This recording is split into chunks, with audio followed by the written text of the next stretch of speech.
Hello. Good afternoon, everyone. I'm Bobby Duffy. I'm Director of the Policy Institute here at King's College London, and it is a real pleasure for me to welcome you to this event on Nick Butler's report, The Potential for a Publicly Owned Energy Business in Britain, which couldn't be better timed given the announcements from Sir Keir Starmer yesterday. So we're going to have a brilliant discussion. And my job is literally just to welcome you, because we have a brilliant chair to take us through the event today in Barbara Shollock, who is co-director of the Net Zero Centre here at King's, a key initiative for us here. So all I wanted to do was just give a big thanks to Nick for his work on the report and his support for the Policy Institute over many, many years. To Pippa Bailey from Ipsos, a key partner for the Policy Institute here at King's, and of course to Ed Miliband for making the time a really busy period on this issue. So thank you. Welcome everyone, and over to Barbara. Thank you very much, Nick. And again, I'd like to welcome you here to King's for the launch of this report. It's very important for King's as we've placed climate and sustainability at the heart of what we're doing. It's a key strategic objective for the college, and as our president and principal Kshitish Kapoor noted in January at the launch of the Mission Zero, we have an opportunity to help make the world a better place by marshalling our expertise to build understanding, generate innovative solutions, and educate the next generation of change makers. This is vital to progressing climate action and sustainability. So King's and other universities have responded to the challenges, and we're rapidly making a response to bring together our disciplinary research and embedding sustainability into our teaching, partnerships, impact, and our operations.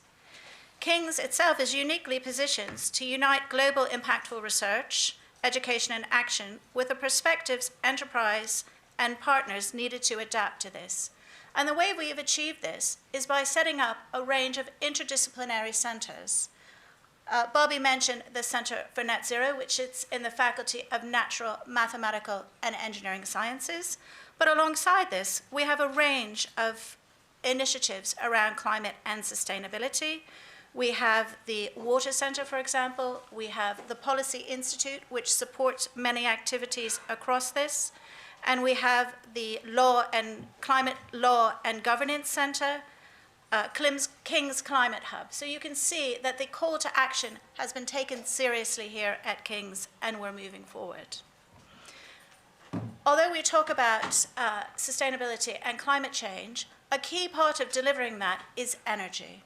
So we're focusing on that clearly in our Center for Net Zero, but as you can see, we're drawing that in, looking at policy, looking at the changes that can be made to help deliver energy security, to help the country prosper, and to ensure that we have the skills and workforce to deliver this. So I think the call to action that Nick has taken up here is that the recent war in Ukraine has shown our vulnerability in energy. We need to look at solutions for this. And the report, The Role of Public Power in the Potential for a Publicly Owned Energy Business in Britain, is a way to move this forward. So in response to this, the Labour leader Keir Starmer proposed the creation of a national energy company, the Great British Energy. The report launched today seeks to explain the positive role such a company could play, and we'll be discussing this in more detail, how it can help build a low-carbon industrial sector in the British economy, and ways in which we can fund this. So we're bringing together a range of partners and stakeholders to move this forward. So to discuss this report, The Role of Public Power, the Potential for the Publicly Owned Energy Business in Britain, we're joined, as Bobby said, by Ed Miliband, welcome, who is the Shadow Secretary of State for Climate Change and Net Zero.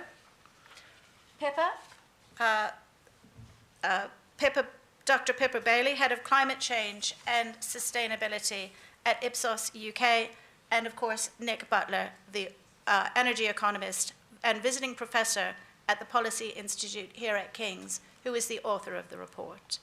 I'll just tell you briefly, I'm sure you're very familiar with our panelists, but just to give you a little brief insight into their careers. So Ed was first elected as the MP for Doncaster North in May 2005.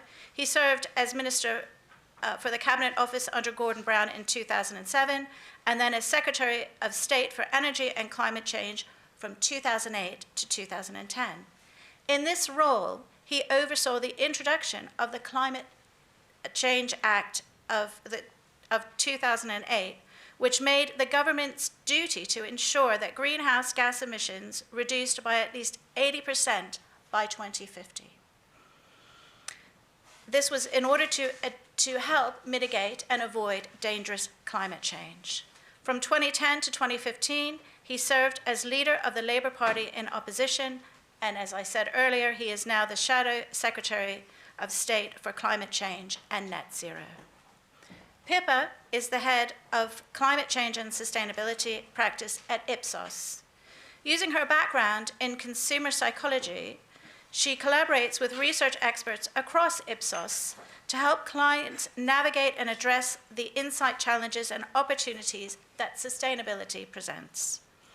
The Ipsos sustainability practice leverages research specialisms and cross-sector expertise to understand governments, businesses, and citizens to inform better decision-making when it comes to all aspects of environment, social, and governance. And Nick is a visiting professor here at the Policy Institute at King's. He spent 29 years with BP, including 5 years as Group Vice President for Policy and Strategy Development. He has also served as Senior Policy Advisor in No. 10 Downing Street, Chairman of the Centre for European Reform, and Treasurer of the Fabian Society. He is a regular contributor to energy issues through a range of columns and editorial pieces, and he's edited the weekly Power and Energy blog for the Financial Times between 2010 and 2020. So it's with great pleasure that I open our discussion around this new report, and I will hand over to each of our panel members in turn to get their views and their specific points that we think really will help achieve what we need in terms of energy security and prosperity here in the UK economy. So, Nick, I will. Thank you very much, Barbara. Ladies and gentlemen, good morning. And thank you to everybody for coming. And thank you to those who are watching online. I'd like to start by expressing my appreciation to all the people who've made this possible. Bobby, Sophia, Franz, and George, all the people in the Policy Institute. I'm very proud of being associated with the Institute. I was there at the beginning. I didn't know quite what to do when I'd finished working for Gordon Brown in No. 10. I know the feeling. Their phone stopped ringing at 5 a.m. And it was a great pleasure to be invited to get involved with the Institute by Laurie Friedman. And I'm delighted it's grown so well and has built such excellent links with so many departments right across King's. And I'd like to thank also Pippa and Ed for joining us today. I'm just going to make 4 specific points quite quickly. The first is on the context. The immediate energy crisis of 2022 is over, in the sense that prices today are lower than they were on February 24th last year when the Russians invaded Ukraine. But I think the crisis exposed the weaknesses in UK energy policy and the fact that the long-term issues were not being dealt with and they remain unresolved, and that includes net zero. The UK, we are told all the time, is a world leader. And indeed, it is a world leader in terms of promises, and promises made and targets set, but it is way behind in actual delivery, and even further behind in developing the industrial capacity that will be needed to meet all the demands of moving from where we are, which is 80% dependence on hydrocarbons, to being net zero.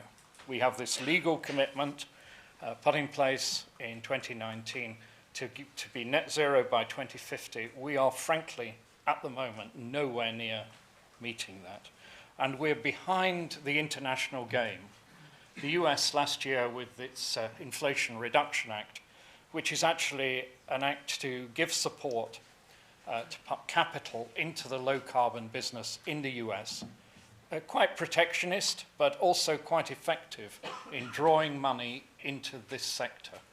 And that is what it's doing. The European Union has responded with its own Net Zero Act, and that is still being developed, but that will also put money, bring regulation into the sector to encourage business to move in this direction.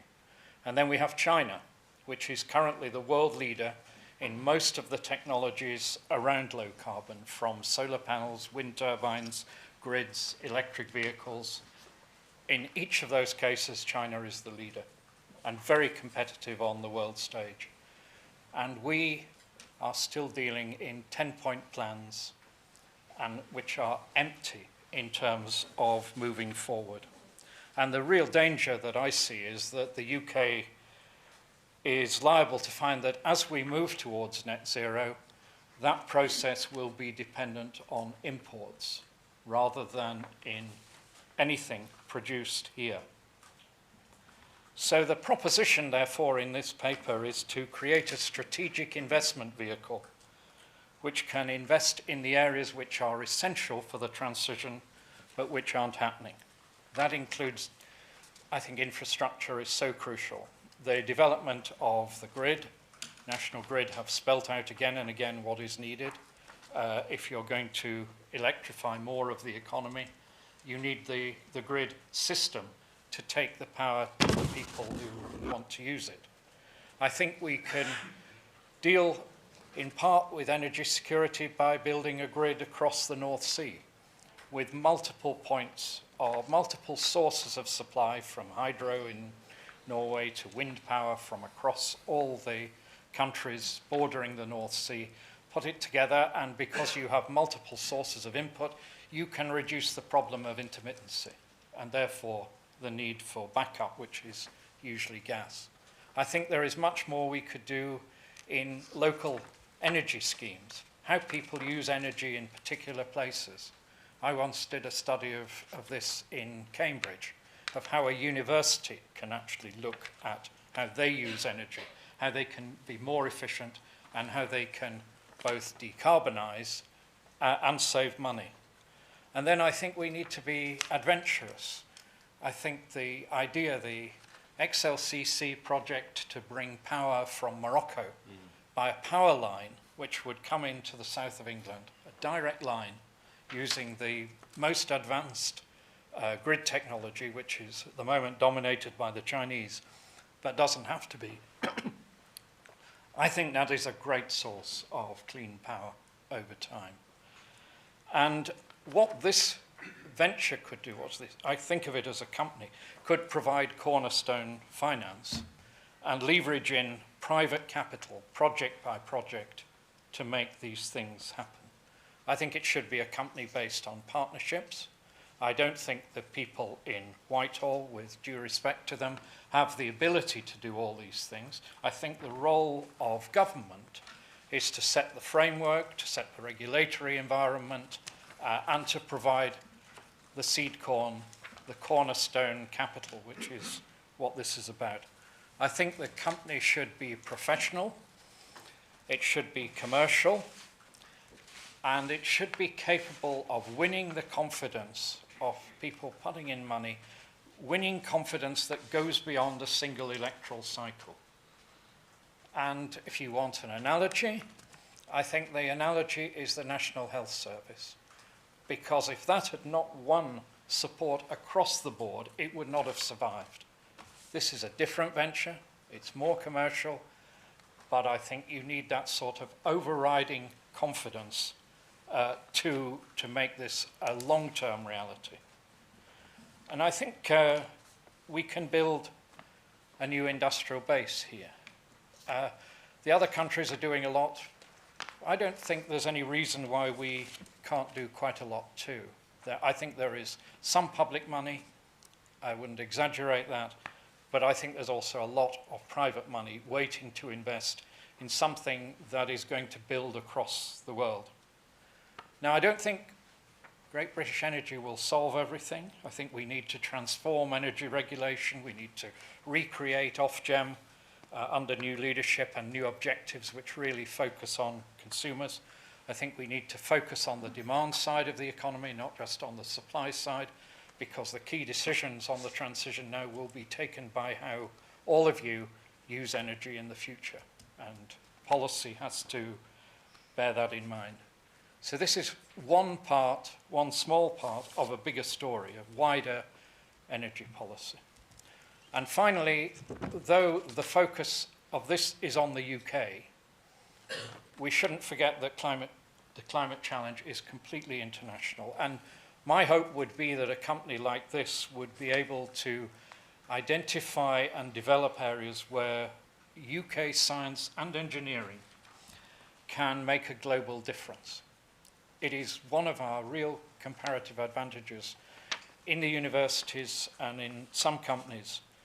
And I think what is needed to move Asia and Africa, who are going to be the main sources of growing emissions over the next 10 years, unless we can produce some change, is to find a low-cost, low-carbon source or sources of energy to help them get away from coal. And I think things like storage, the work being done by the Faraday Institution, and small-scale nuclear reactors being developed by Rolls-Royce, though without enough government encouragement, they both have really high potential to help around the world, as well as building the industrial base here. And so this is a step forward, I hope, and I'm delighted that you're here. Thank you for listening.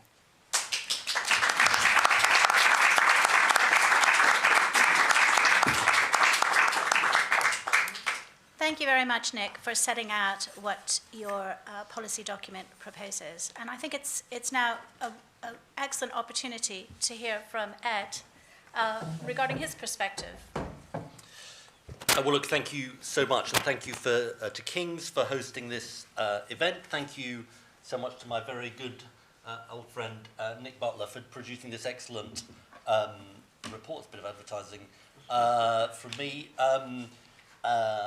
It's a really, really thought-provoking document, Nick, and I'm incredibly grateful. I'm also going to advertise our own document, which was published yesterday, Making Britain a Clean Energy Superpower. This was our missions document published yesterday. I wanted to talk about three things, which is the case for GB Energy, the principles of GB Energy and how we're shaping it, and then how this fits into our wider agenda.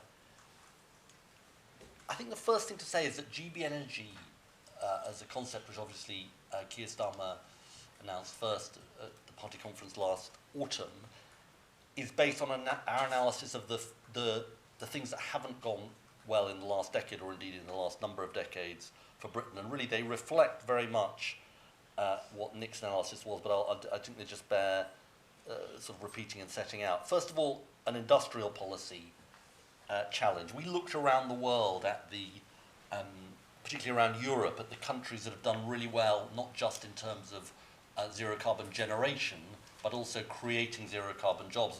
And it seems to me that Britain has done well on offshore wind generation. We're the second largest offshore wind generator in the world. We haven't got the jobs. In fact, the Danish climate envoy said to me a few months ago at the COP, yeah, we've got your offshore wind jobs. And I think our analysis is that one of the reasons, not the only reason, but one of the reasons for that is all of these major European competitors have a domestic national champion. Ørsted in the case of Denmark, Sweden, Vattenfall in the case of Sweden, Statkraft in the case of Norway, EDF in the case of France. So one, there's an industrial policy motivation. Secondly, I very much agree with what you said, Nick, about large-scale energy projects which contain an element of risk and the capital requirements of those. I'm not talking about mature technologies, I'm talking about the leading edge technologies. I mean, it's true of nuclear, it's true in relation to some of the new frontier technologies, which I'll come on to in a bit. And then it's also true, interestingly, at the local level. I was very struck. I went to Bristol at a big scheme that they're doing there called the LEAP project, which is quite an exciting local decarbonisation scheme. And I said, who funds this? And they said, Vattenfall. Vattenfall is, of course, 100% owned by the Swedish state. I said, well, Britain? No, well, we're not. You know, Britain wouldn't do this kind of thing. So I think what's quite interesting is you've got those other state-owned entities from other countries doing those kind of things. So on local power and on these big projects, I think there's a real issue when you look at what the record is. And then thirdly, and just sort of maybe self-evidently, I think there's an issue about wealth generation for Britain and how we think about the state and its investments and whether it's subsidy or investments. I mean, I'm quite struck by the example of North Sea oil and the way the Norwegians have, built up these huge assets as a result of North Sea oil, and we haven't quite done it in the same way. And just, the same is happening again. 45% of our offshore wind assets are owned by state-owned foreign governments. The city of Munich owns much more of our offshore wind assets than the British government. Malaysia, it's like a good investment for these other companies. I went to the largest onshore wind farm in England and Wales owned by Vattenfall, and it's like, the Swedish state, the Swedish pensioners no doubt are getting returns from this, but they're not returns flowing Britain. So there's a wealth generation issue. So that's a bit like about the gap. Then I want to talk about the principles of GBE for a second. I think we're very conscious of what GBE should and shouldn't prioritise. And our principle is that GBE should solve practical problems in the energy system, not crowd out existing private sector investment. It's the phrase that Brian Deese, who used to chair the National Economic Council in the US, says, catalytic public investment, I beg your pardon. It's a catalytic public investment, levering in private investment, because in any world, the billions from the public sector need to be matched by the tens of billions, hundreds of billions from the private sector, and that's very much the way we think about it. So then that takes me to something about GB Energy's remit, and we said a bit about this in our document yesterday.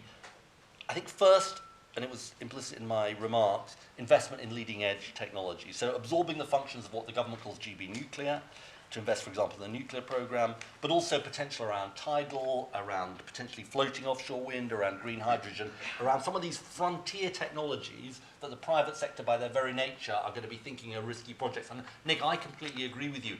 I'm most interested in the potential for partnership between GBE and these private sector entities, as if you like, the private sector sort of, the public sector helping to de-risk some of these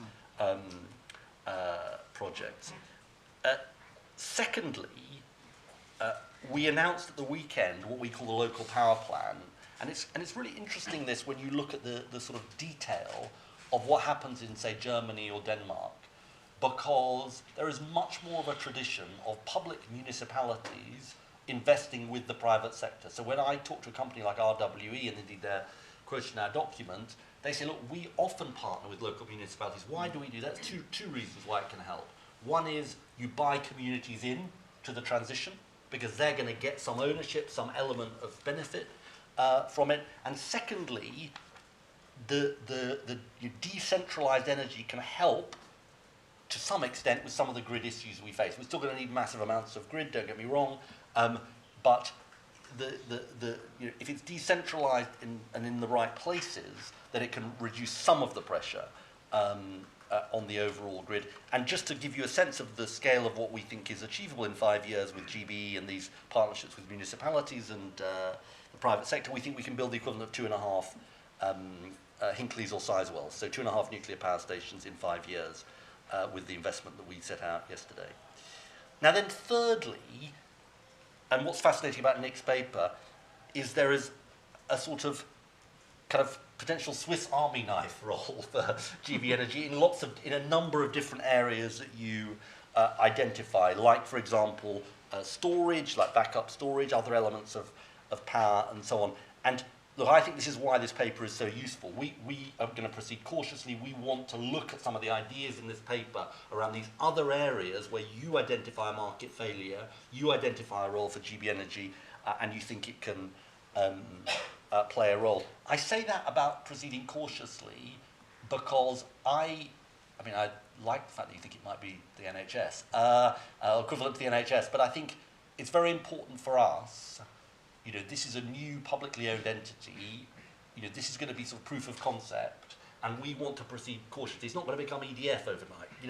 It's going to take time to build up its portfolio, and that's very much the spirit in which we are approaching it. I just want to say a word, if I can, about how this sits alongside our wider agenda, because at the centre of the mission we outlined yesterday is the mission of clean power by 2030, very stretching, but we believe achievable ambition, which is all of our power coming from zero carbon sources by 2030. As far as clean power by 2030 is concerned, most of it is going to come, the vast majority of the investment will come from the private sector, but that relies on us breaking down what I call the four horsemen of the apocalypse, which is planning, grid, supply chain, and skills. Because, the private sector is ready to invest, but, there's massive problems. Keir and I were at the British Steelworks in Scunthorpe. They can build an electric arc furnace by 2026, 2027. They've got a grid connection date of 2034. So, and I know you've got suggestions around the grid in your paper.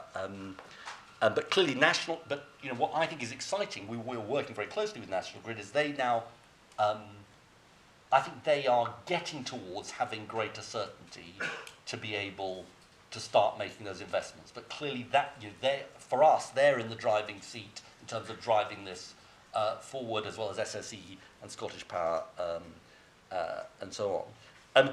Just alongside this, just in the spirit of catalytic public investment, a National Wealth Fund to invest in our ports, a gigafactories, clean steel. I think you mentioned some of that in your remarks, and also our warm homes plan, which sits sort of alongside this, which is about insulation of homes. The last point I'll make on this is, I think the Biden example is incredibly important, because I think I'm right in saying that the Inflation Reduction Act has created 10 times more jobs in 7 months in low carbon than we've created in the last 7 years. And, and Keir and I often talk about this. We often talk about the burning platform on climate change, but there's absolutely a burning platform when it comes to this race for good jobs of the future. And I hope, in some of the ways that I've described, GBE, as well as some of the other interventions that we can make, will contribute to that. And the last point I'll make is this, which is maybe a kind of good segue to our next speaker. The way we think about this is bills, jobs, security, climate. Because what is the biggest thing for most people in this country at the moment, I care lots about the climate crisis, it's the biggest long-term challenge we face, is the cost of living crisis. Are we going to get a good job? Is there going to be energy security? And then climate. So that's the way we think about these issues. Brilliant, thank you. Thank you very much.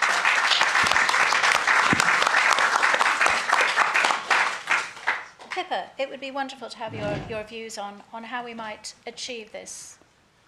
Thank you very much. So I think it's important, with this debate, that we understand the British citizen, their perspective, their thoughts on climate change generally, but on the energy transition and around energy security specifically. So I want to share some data and insights from the last year or so to provide that perspective, because I think it's important to put into the debate.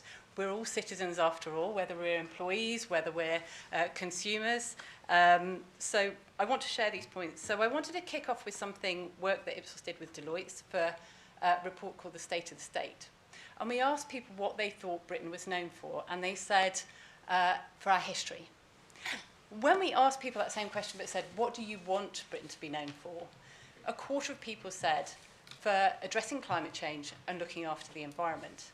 And that was right up there with scientific research and innovation. So those were the top answers, a quarter of British citizens, right ahead of the arts, of history, of tourism. But when we look at the gap, only 4% of people think Britain's associated with tackling climate change. So there's a big gap, but with a big gap comes a huge opportunity to make the British citizens proud.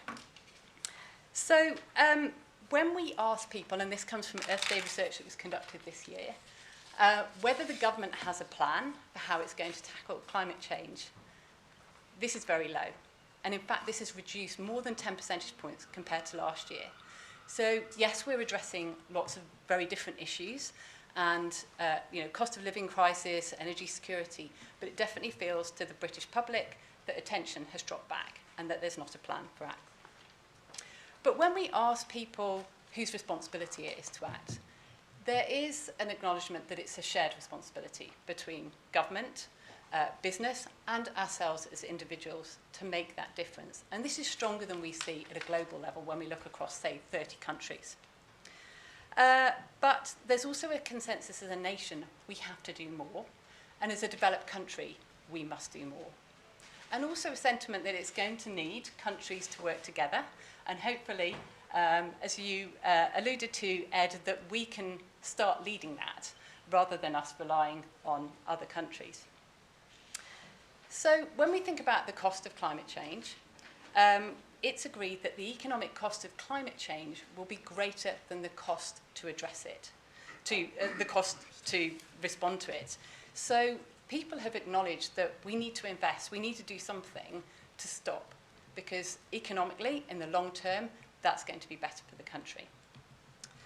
But opinions divided on whether they themselves as citizens will be willing to pay more tax in order to help tackle climate change. So we see about a third saying, yes, we will need to pay more tax as individuals, but we see 39% who say, actually, not sure whether we should be doing that. So it's very much divided. But we see that Brits, more than the global average, are engaged with supporting of financial investment and tax cuts for more sustainable products and services. So when we think about optimism and action, because we hear a lot of scepticism, there's a lot of negative talk, a lot of negative rhetoric, particularly on social media, and a lot of disengaged denialists, as we call them, is that there is general optimism, for almost 57% of Britons disagree that climate change is beyond our control. So they still feel there's hope that we can do this and that Britain has a role to do that. But there's also the acknowledgement that we need to act now, as I've already alluded to, and a majority disagree that the negative effects of climate change are not so far off in the future that we can park that now. Now, something that's interesting, and I know will be close to Bobby's heart, is something perils of perception. We ask this question and track it over time about what people believe they could do in terms of their own steps, so households could take, in order to help reduce their own carbon footprint, to help tackle climate change. And we usually present 13 or so options where we actually know the carbon cost. Now, for the last few years, the top answer has been recycling. Now, we all know in this room that recycling, yes, is important in terms of waste and pollution, but it doesn't contribute significantly to climate change. When we think of all of the other answers that were on that question, it's actually very low. So citizens are often criticised for saying they care, but they're not acting. They're like, oh yeah, I'm worried, but I'm not responding. But actually, in the data and insights that we see at Ipsos, it's more about a belief tree gap. So there's a huge role for education. But positively, what we have seen in this year's Earth Day research is that the answer, the top answer, has moved to the positive steps that they can take is switching to purchasing renewable energy. So they've made that acknowledgement. Now, there's been a lot of discussion about energy because people know, it affects their ability to carry on life as normal with the cost of living crisis going up. There's lots of discussions about energy security. So these things are filtering down to the lay public, and they're starting to understand better the importance of energy and the importance that that energy is renewable. So with this understanding, again, it's an opportunity. I think sometimes we think it's kind of doom and gloom, but we know that only 16% of Britons say they're doing everything they can, or everything they believe they can, to help tackle climate change. So they acknowledge that there's a lot that they still need to do and can do. Now, if we look at energy specifically, there was a split, and okay, this was a few months ago, so where, energy prices have eased, but there was a question about whether it's the right time to act. to tackle climate change because of the cost of living crisis. So the government needs to look after me first and, you know, my day-to-day needs, my ability to carry on. And we see this in a lot of other research that people tend to, when push comes to shove, is think of me and then the world that we live in and then the wider world. However, 8 in 10 say it's important that their country shifts away from fossil fuels in the next 5 years. And that's work that was conducted for the World Economic Forum, and that was very notable in the UK. We also see that a similar percentage, about 8 in 10 British citizens, say that dependence on energy imports is something that we have to tackle. And 3/4 of people, again, this was a few months ago, but were saying there was a real risk of actually having energy disruption, which feels quite alien in this current point in time, but people were truly worried that they would be without energy. And there was a lot of discussion about, you know, when to use devices, when to switch lights on, and incentivization. There is support for investment to reduce the UK's reliance on imported energy. Most support for renewables, 3/4, just over, of British citizens would support that. Reducing the energy we use already, both at home and through businesses, and so that's critical. And efficiency, and I know that's in part of the plan, is part of that. How we can be more efficient with what we already have, particularly in homes. Interestingly, just over half of citizens said investing in nuclear. So they also saw that as something that would help to UK's reliance, to move away from reliance on imported energy. When people are thinking about controlling energy consumption, the primary response, of course, or the reason why people want to do this is to save money themselves. But a third of people say it is also about climate change. So yes, I need to save money, but also we need to all tackle climate change. Now, coming back to my point about kind of when things become tight, people will relax their principles when it comes to you know, if there are going to be electricity shortages, there is an increase of support for non-renewables, such as things like gas-fired was up 4%, coal-fired was up 6%, and nuclear was up 7%. So there is a kind of changing of sentiment when it's like, well, if I'm not going to be able to carry on my life as normal and work as normal, that people do soften in their kind of feelings. When we ask what are the most important things that energy companies need to focus on, 50% nearly say investing in renewables. That's the top answer. Then when it comes to oil and gas companies, it's paying the appropriate amount of tax. And this is really interesting because from a lay citizen perspective, they see the cost of living crisis, they see how it's affecting their life and their ability to buy and do the things they want to do, and they see the profits that companies are making. So citizens see that and are questioning that. And then finally, obviously it's reducing carbon emissions, but that links obviously to investing in renewables. I just wanted to finish with, sustainability is a word that's used a lot, more and more in the press, in conversations, in business, but also out of business as well.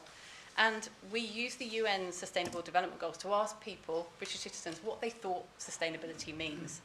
The top answer, by a kind of notable margin, was affordable and clean energy. So when they think about sustainability, that is the top answer. And also, secondly, encouraging more resilient industries who currently damage the environment, not to damage the environment.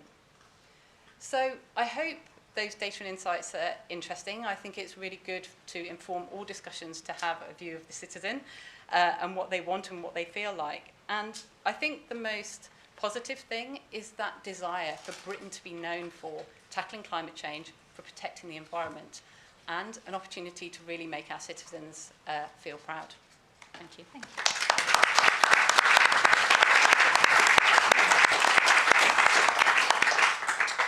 Thank you very much, Pippa. And I think now we have the opportunity to open for questions and comments from the audience. There is a roving microphone. If you could please state who you are and where you're from before you ask your question. Thank you. We have one here. Hi, thanks so much. Really fascinating panel. Tamsin Edwards, I'm a climate scientist here at King's, but on secondment in Parliament this year, trying to, in a new role of science advice, trying to strengthen the bridge between academic evidence coming in to select committees and so forth. And so I'm interested to focus not so much on policy, but scrutiny. And and Ed, I guess this is really for you. We've got a lot of change at the moment. You know, we're just hearing the new members of the ESNES Committee, Energy Security Net Zero Committee being announced for the new department restructure, obviously general election coming up. What, in your view, are the best ways for the different select committees? We've just had a grid session from the Environmental Audit Committee yesterday that I'm working with. What's the best way for select committees to maintain sort of focus and strength in scrutiny through this change to be effective, and also how can academics help with that process, with the restructure, with the change that's going on over the next couple of years for the most kind of key urgent topics? Thanks. Ed, would you like to Yeah, address that? excellent question, and great to hear that you're spending time in Parliament. Tamsin, it's really exciting. I mean, let me give you a couple of answers, one about select committees, but then just a more general answer. I think my specific answer is I think actually our select committees, the Environmental Audit Select Committee, chaired by Philip Dunn, a Conservative, and hopefully the new Select Committee do a very good job actually of holding government to account. If I think about the EAC and the work that Philip has done, I mean, it is really excellent work, and you know, in a way, it's not the Yarbu of Parliament, but it is a really, and I guess some committees, parliamentary committees are in the news this week, but you know, I think it is really, really important work. Like I can think of the work that Philip has done on energy efficiency. That's sort of really, really valuable. I mean, just a more general point, just because it's the opportunity about climate scientists. I think you've got, I don't want to put the pressure on you, but I think you've got an incredibly important role in making sense of what is going on to the public in a way that politicians just simply, you know, we can say the things that you would say as scientists, but people understandably will say, well, I'd rather hear it from a scientist. And I think that is both explaining these quite complicated questions of, you know, what we do now having sort of generational effects for many, many generations to come. The David Attenborough point about what happens in the next few years, implications for the next few thousand years. I think also what I've been quite impressed by is, I don't know which group of scientists it is, who now try and say about an extreme weather event, not, we'll get back to you in 2 or 3 years' time, but look, we can't say for certain this event was caused by the climate crisis, but we can say this event was 10 times more likely to happen because of the... So that kind of, without making it sound too superficial, that instant analysis of what is actually happening is really important. But I think, you know, I often think our debates aren't informed enough by climate scientists. So if you have ways in which we can build that in more into our department or into the parliamentary system, I'd be really interested. Okay, thank you.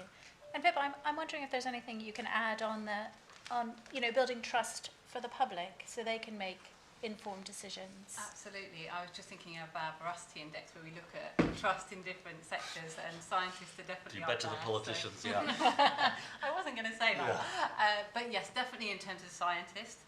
And in terms of when we look at who should be acting versus who is acting, scientists, you know, are acting, and you know, are probably the only group where there's a notable difference between should and are acting. So I think, to your point, Ed, you know, they're trusted. But people need to understand the context in terms of their world. And I think sometimes these things, it doesn't help with a lot of imagery, which feels very far away. I'm sure you're aware of that. It's trying to make it tangible for people. What does it matter for me in my world? And if we can do that, then I think, yes, it will be a greater call to action. But I think a lot of communication is sometimes feels so distant from their day-to-day reality. Okay, thank you. Question here in the front, please. I'll get the microphone. Thank you. 2 points, if I may. First of all, I think there has to be a total change of culture relating to this aspect. We've lived through the tobacco smoking problem, asbestos use and those things. People understand that. I don't think people really grasp the climate change problem yet. I think a lot more has got to be done on that. My second point, if I may, relates to the setting up of a national body. There are precedents for this. As a very young person, I worked for the British Gas Corporation at headquarters. I moved from local authorities to that before it was broken up. It was an industry in change with the finding of North Sea gas, LPG, and that. Internally, my memory is that it was excellently run. It was run by regions. Regions competed with each other on cost levels. Huge profits were generated, particularly by West and East Midlands at that time. And there are precedents for this. My last point is commercial investment. People will only invest if they see a reasonable return. And in some way, if this national body comes about, I would suggest that the investments are in some ways guaranteed, either by issue of bonds. I'm aware of the debt, the national debt, obviously, but you will only get external investment generally if people can see a return on their capital. Thank you. Thank you. Nick, do you have a brief comment on that? I'd just comment on the last of your points, which is to agree with you that I think you won't see the scale of the private investment that is needed unless there is some incentive for people to invest. I'd put it more as Ed did in terms of reducing the risk that they face, and I think that's what this sort of enterprise could do by being a cornerstone investor. If they can't make a return, if the private sector and private investors can't make a return, they will do what Shell is doing now, and you saw it in the Financial Times yesterday, which is moving away from the green agenda because there aren't the profits there, and they can make better profits elsewhere. I think that's very sad, and I think we should want these great companies, very strong, global reach, great technology, to be investing in the future, in the low-carbon future, but they will need a return, they will need the risk reducing, and I think that should be the objective of policy. Thank you. A question here in the second row, please. Thanks. I'm Ollie from the Institute for Government. I just had a quick question on your sort of skills plans that accompany this. So obviously the transition to net zero is going to be a big structural economic transformation that involves some jobs being lost, new ones being created. The problem with previous industrial transformations is we haven't done enough to help people move from those old jobs to new ones. This was a big focus of Starmer's speech yesterday and a big selling point for Scotland. I wondered if you could talk a little bit more about how you're going to sort of make sure that those policies really work, because this is an area where policies often fail. Yeah, well, let's take a comment, one from the back. Hi, thanks. Todd Gillespie, I'm a reporter at Bloomberg News. I just wanted to ask, given this focus on GB Energy and potential public investment, what would a Labour government do in the situation that we have now about Sizewell C, which is struggling to get private funding? What should the government do? A lot of people are suggesting maybe the government should just fund it with gilts, for instance. Would potentially be a better return on investment for consumers, lower costs. Why not go the whole hog? Also, secondly, if possible, could you comment on what GB Energy, or separately perhaps a Labour government, might do about heat pumps, and would you back the move towards hydrogen boilers? Thank you. And then we'll add one last question, and then we'll hand to the panel. And the pink shirt here. Yep. Hi, I'm Stephen D'Souza from the Greater London Authority. I mean, a lot of, I think, of what Nick and Ed said was about the power sector, where there's been a lot of progress, and there's clearly a lot more that needs to be done, both in terms of generation and in terms of grid. But I just wondered how much you were thinking about heat. If I look at London, the city that we're responsible for, about 2/3 of the carbon emissions are from buildings. And both individual heat pumps, but also district heating schemes are something that we see as a big part of the future, and sort of insulation seem to be areas where the public sector could intervene and really add value. I mean, kind of offshore wind is already happening, and it's there's not enough UK content. There's a lot more to be done from an industrial policy point of view, but it seems to me that in the decarbonising heat is something where the public sector could really get in at the start, as the Danes did with offshore wind, and really steal a march. So I just wondered what you had to say to that. Okay, so I'll turn to the panel now. We have a wide range of issues for you to comment on, from skills to domestic heating, heat pumps and hydrogen. So Ed. Okay, shall I have a first go at them, and then I'm sure my colleagues will have other things to say. Ollie, on your question, I think there's a sort of general and specific part to your question. I mean, on the general, one of the most important priorities for us is, and I don't think government has done this, is to work out what are the skills needs going to be of the green economy and how are we going to meet them. And when I go around and talk to business, one of the biggest worries they raise with me is, where are we going to find the skilled people? How are we going to get them? And I ask lots of people in government, where is this plan? Where is this assessment? And I'm generally met with blank sort of faces, and they sort of say it'll be all right. But I'm sort of worried that it's not going to be all right. So this is work that that's ongoing, we are doing. You're right, though, specifically there's an issue about what is called the just transition, and that is something that we're going to work very closely on with industry, trade unions, and those communities, like oil and gas communities. One of the things that Keir announced yesterday, which I think is quite an important innovation and is modelled on the Inflation Reduction Act, is what we call the British Jobs Bonus, which is saying to companies, if you invest and create jobs in industrial areas, you will get a greater incentive to do so. And we're talking to the folks involved with IRA. It's quite remarkable the effect this has had in terms of IRA.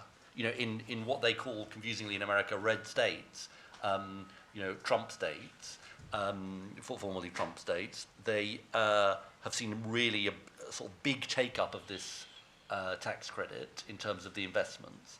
And so partly what we've done in the British Jobs Bonus is to make, there's a skills piece to this, obviously, but there's also like the location of these jobs, and we're working on both of those things. Todd, thank you for your question. We're supportive of Sizewell as, if you like, the next part of the nuclear journey after Hinkley. We'll obviously have to look at those issues of financing, tempting as it is to sort of freewheel on this. I won't. But obviously we're in discussions with Sizewell about the project and so on. But we are overall supportive of it. On your point about heat and all of those issues, and I think it goes to Stephen's point as well. So we've set aside in our plan, our Green Prosperity Plan, $6 billion a year, sort of rising to $6 billion a year for insulation and decarbonising heat. I think the truth is that the scale of demand to make this transition happen is going to be bigger than that. When I go around the country and talk to people about these issues. And so I think, we've got some people working on this. What we want to work out is there a model involving public and private finance to make to enable people to make the transformation that we're going to need for the housing stock? I think it is really you know, I think the government has messed up on this, Green Homes Grant, Green Deal and so on, and I'm sure, you know, they've made a lot of mistakes, but I think part of what has bedeviled this is there's been no long-term framework for how this transformation is going to happen.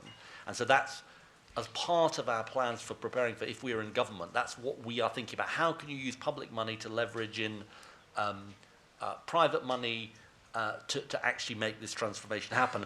Just I'll sort of say incidentally, I am worried about the level of take-up of heat pumps. The government has a target, I think, of 600,000 by 2028 a year, 600,000 heat pumps a year. I think we're in the tens of thousands, in the kind of low-ish tens of thousands. I think we're quite a long way away from where we need to be, and we're clearly going to need to find ways of kind of ramping that up, you know, but that's something that we're looking at. Hopefully that covers the questions. That's great. And Pippa, any insights? I mean, clearly the consumers have talked about their transition to renewable energy sources through their electricity provider, but what about heat? Is that something that... Yeah, I think with picking up on the question you asked earlier, is about understanding. So I think often initiatives, so there's been with, you know, you talked about smoking, you talked about other areas, and even disposal of waste. We don't make it easy for people. It's, you know, people are busy doing their own lives.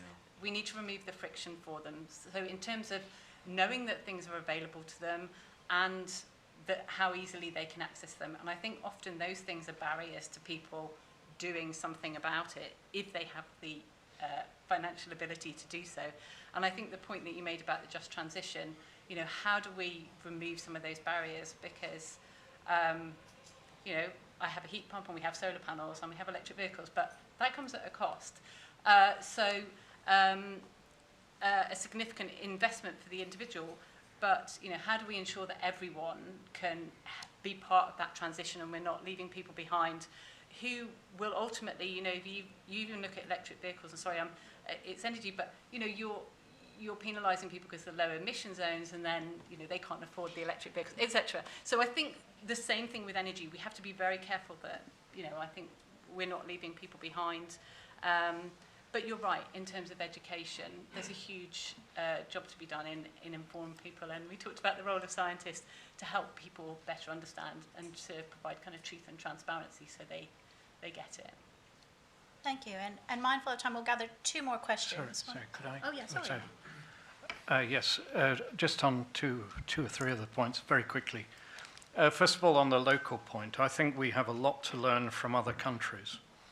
And I think it would be very good to look in some detail at what the German municipal energy systems develop.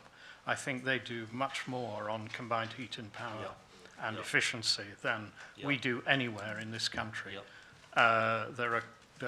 There's Germany, there's Scandinavia, there are some excellent examples from Norway which we should learn from. On Sizewell, I hate to disagree with Ed, but I think that the choice of the EPR, French huge nuclear reactor, is a mistake. I think it was a mistake at Hinkley, still not built, supposed to be on stream by 2017, probably now 2030. And I think to sink so much money, 20 billion, into one project where you can't trust the technology is really a mistake, and that we should be looking much more positively at the small nuclear reactors that Rolls-Royce are developing, because I think that could be a British technology which could sell around the world and which could have a much lower environmental impact on an area like Suffolk, which is very beautiful and under great pressure from this project being imposed on it. So I think we should just think quite hard before we go for Sizewell. On skills, I agree, back to agreeing with Ed, I think this won't happen automatically. It would be very good to see some real analysis of what the pattern of skills in different parts of the low-carbon sector are going to be. I think that includes new nuclear, and Rolls-Royce have great plans if they go ahead with their small modular reactors, for building up a whole centre of nuclear skills which we used to have in the UK and which has been neglected and run down over many years. I think on heat pumps, we should be building an industry that builds heat pumps and which services them, because I think that the absence of them at a reasonable cost and the absence of servicing is one of the barriers for consumers who would be interested in them if they believed that they were viable commercially, economically to them, and would actually work. Excellent, thank you. So let us gather 2 more questions here in the suit, yep, on the aisle there. Thank you. Yes, hello, John Baldwin. I'm actually retired, but an ex-oil and gas man. And now thinking, I was recently thinking about what to do about my rather old boiler. And I think the point that's made about making it easy for people to make a decision is absolutely critical. And there's some very odd things that I think policy needs to address. So, for example, if you install a heat pump in your house, your environmental performance certificate will degrade. Well, that's very odd, isn't it? So, that's just a small example, but I think the point is you've got to think quite carefully when you move in a new direction, how you actually get the different bits of government actually operating together at a policy level. Otherwise, people will give up, you know, whether it's accessing the grant or whatever. Thank you. Thank you. And one more question. Yeah, where? Yeah. There's one over there. Yeah. Okay, one at the back there. Thank you.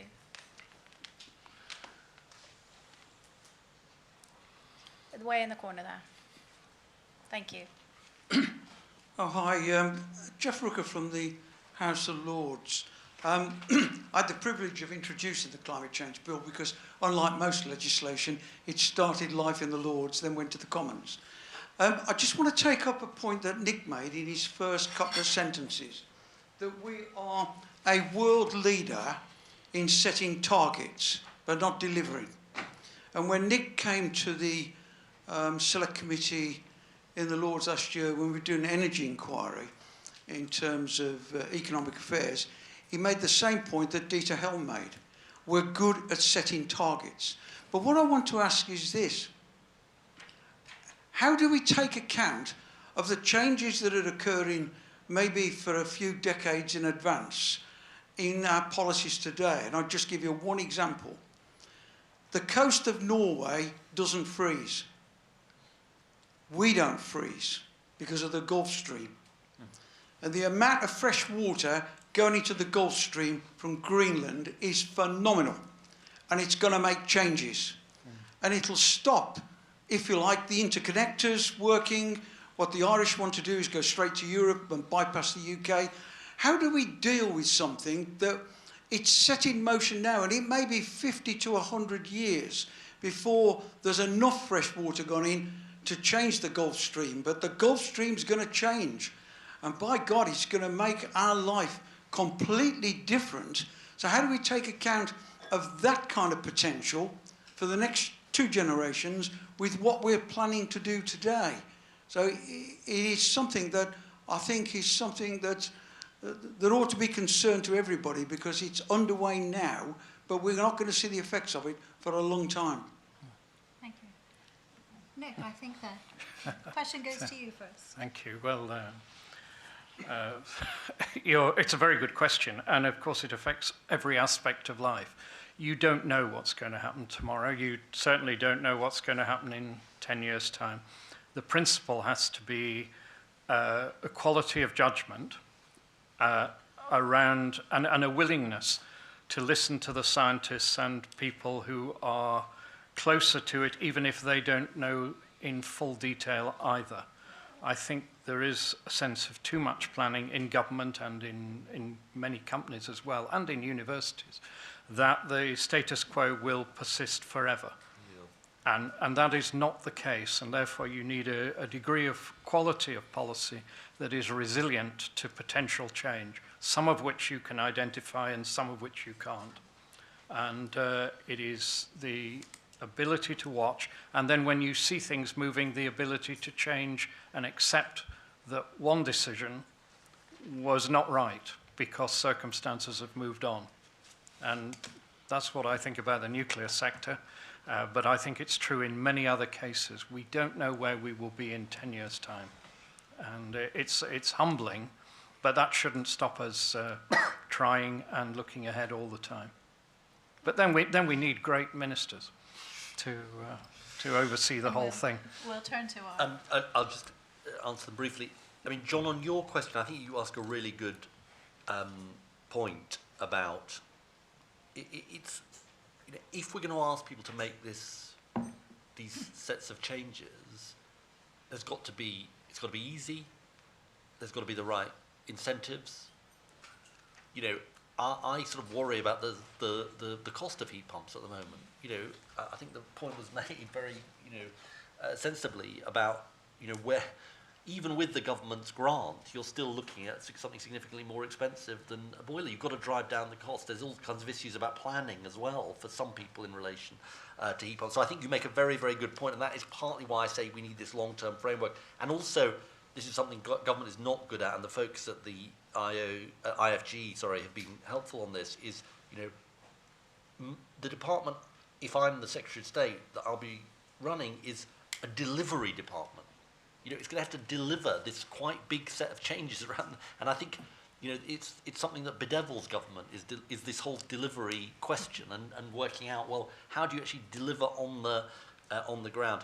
I mean, Jeff, as always, asked a brilliant question. Jeff, I'll give you one aspect of the question which I think does relate to what you asked about. I feel like one of the big orphans of government in relation to climate is resilience and adaptation. I mean, I don't know what to do a show of hands about which department does it sit in. Who knows which department it sits in? It sits in DEFRA, but it is very, very much a kind of very small, there's no disrespect to the people working in it, but it's a very, very, very small part of DEFRA, and it is very, very important. The fact that we are going to have to adapt our infrastructure, you know, all kinds of ways to what is coming. And I think it's the classic case where government doesn't really want to do anything about it because it sort of requires investment, and you think, well, it might sort of never happen. So I think your point is really well taken. Thank you, Pippa. Any thoughts on how? I only had two really small things. So yes, removing the friction is absolutely critical, and when we speak to citizens, but more kind of at a consumer level, thinking about products and services, they expect things to be delivered as a co-benefit. They don't necessarily, in the main, want to forego, you know, the other benefits that they already get. So we need to, you know, there's consideration of that people expect, you know, more sustainable, more delivery of more environmentally friendly energy solutions, but it needs to be a co-benefit to them. All things being equal, they will make the more positive choice, is what we see. And then I just think, to the point about adaptation, we already see more and more people looking at scenario planning because things are going to fundamentally change, and it's not always possible to know in what way and how it's going to affect business, government, citizens, but a much greater focus on that with regard to climate change is, I think, we're going to see coming. Okay, thank you. So I think as we draw to a close, I'd like to thank all of you for having an amazing set of questions, provoking some things that we really need to think about. And from my point of view, I have to say, as an engineer, this is such a systems engineering problem, right? We have a range of stakeholders everywhere, from you know, co-benefit and shared responsibility, from the consumer to partnership with municipalities and private investment. We have grid improvements to address the immediate need. We have you know, British Steel, for example, in their electric arc furnace. And we have, you know, looking forward, you know, investment in leading edge technology. So it's spanning a range of stakeholders, from consumers to the supply chain, the end users. looking forward to design for obsolescence, right? That's something we talk about in engineering. So, you know, we need to really pull all these stakeholders together to look not only for the solutions that we need now, as well as to the future. So, you know, looking forward to making Britain a clean energy superpower is something that I think that we should celebrate. So on behalf of you and King's College, I'd like to thank Nick for his report and the support of the Policy Institute. I'd like to thank our other panel members, Ed and Pippa. Thank you very much for your insights into this and to the way forward. So I'll now draw our panel to a close. Thank you very much. Thank you very much. Thank you very